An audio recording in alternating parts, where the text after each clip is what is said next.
வணக்கம் மாணவர்களே. இந்த வீடியோவில் 8ஆம் வகுப்பு கணிதம் அலகு 4 வாழ்வியல் கணிதம் பயிற்சி 4ல் 5ல் 9வது கணக்கு பார்க்க போகிறோம். என்ன கொடுத்துருக்காங்க பாருங்க.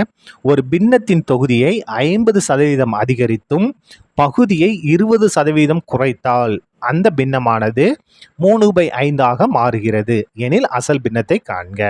என்ன கொடுத்துருக்காங்க?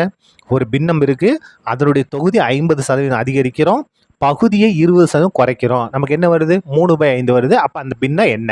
அந்த அசல் பின்னம் என்னன்னு நம்ம கண்டுபிடிக்கணும். பாருங்க, அசல் பின்னம் என்னன்னு தெரியல, அதனால x/yன்னு எடுத்துக்கிட்டோம். இந்த x/yயோட மதிப்பு தான் நம்ம கண்டுபிடிக்க போகிறோம். இப்போ கணக்கில் என்ன கொடுத்துருக்காங்க பாருங்க. தொகுதியை 50% அதிகரிக்க போகிறோம். உங்கள் தொகுதியில் என்ன இருக்குது? எக்ஸ் இருக்கா? எக்ஸை 50% அதிகரிக்க போகிறோம். அப்போ ப்ளஸ் எத்தனை சதவீதம்? 50. எதில் அது 50%? இந்த எக்ஸில் 50%. எக்ஸில் 50% ரொம்ப ரொம்ப முக்கியம். பை பகுதியில் என்ன இருக்குது? ஒய். இந்த ஒய்யில் எத்தனை சதவீதம் குறைக்கணும்? 20% குறைக்க போகிறோம். அதனால் மைனஸ் குறைக்க தானே போகிறோம். மைனஸ் போட்டால் எத்தனை சதவீதம்? 20%. எதில்? இந்த பகுதியில். அப்போ ஒய்யில் 20%.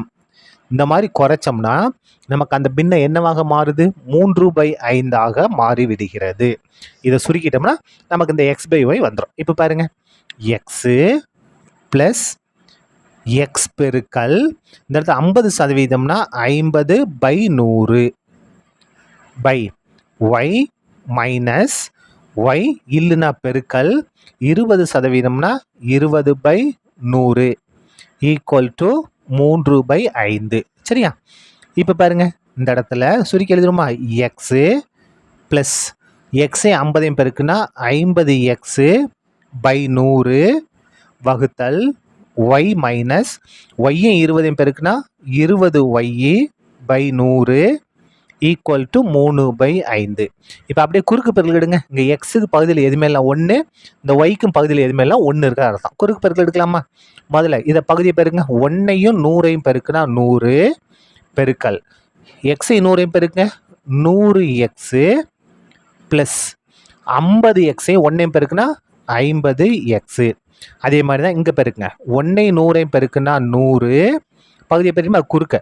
ஒய்யை 100ஐயும் பெருக்குன்னா 100y மைனஸ் 20yவும் 1ஐயும் பெருக்குன்னா 20y. எதுக்கு சமமாக இருக்கும்? 3/5க்கு சமமாக இருக்கும். இப்போ பாருங்க, 100xஐயும் 50xஐயும் கூட்டினா என்ன வரும்? 150x பை இந்த 100 அப்படியே வந்துடும் பை 100yல 20yயை கழிச்சிட்டோம்னா 80y பை இந்த 100 அப்படியே வந்துடும் ஈக்குவல் டு 3/5. இப்போ பாருங்க, என்ன செய்ய போகிறோம்? இந்த 150x/100 அப்படியே வந்துடும் பெருக்கல் இந்த வகுத்தல் இருக்கு இல்லையா, இந்த வகுத்தல் பெருக்கலாம் மாத்திர தலைகளை மாறும் பாருங்க. 100/80y equal to 3/5. எது கேன்சல் ஆகும்? இந்த 100ம் இந்த 100ம் கேன்சல். அதுக்கு அடுத்தது இங்கே பாருங்க, இந்த 0வும் இந்த 0வும் கேன்சல். மிச்சம் என்ன இருக்கு? 15x by 8y equal to 3/5. இப்போ பாருங்க, நமக்கு xy தானே வேணும். இந்த xy மட்டும் இங்கே இருக்கட்டும் ஈக்குவல் டு 3/5. இந்த 8 எங்கே இருக்குது? வகுத்தல் இருக்கு இல்லையா? அப்படிலாம் பாருங்க, 15/8 அப்படியே எடுத்துக்கலாமா? 15/8. இந்த 15/8 இந்த பக்கம் வந்தால் தலைகீழ மாறும் 8/15. 8/15 சொன்னது புரிஞ்சுதா? பாருங்க, இந்த x/y அப்படியே இருக்கட்டும். 15/8 இங்கே எப்படி இருக்கு? பின்னமாக இருக்கு. இந்த வலது பக்கம் வச்சுன்னா அப்படியே தலைகீழ மாறும். இப்போ இதை கேன்சல் பண்ணிக்கலாமா? 1 3 3 5 3 15. வேற எதுவும் கேன்சல் பண்ண முடியாது. x/y ஈக்குவல் டு இங்கே 8 மட்டும் இருக்கு, இங்கே ஒரு 5 இருக்குது, இங்கே ஒரு 5 பெருக்கல். அப்போ 5 25. அப்போ 8/25. இதான் என்னது? நமக்கு தேவையான அசல் பின்னம். சரியா? அவ்வளோதான்.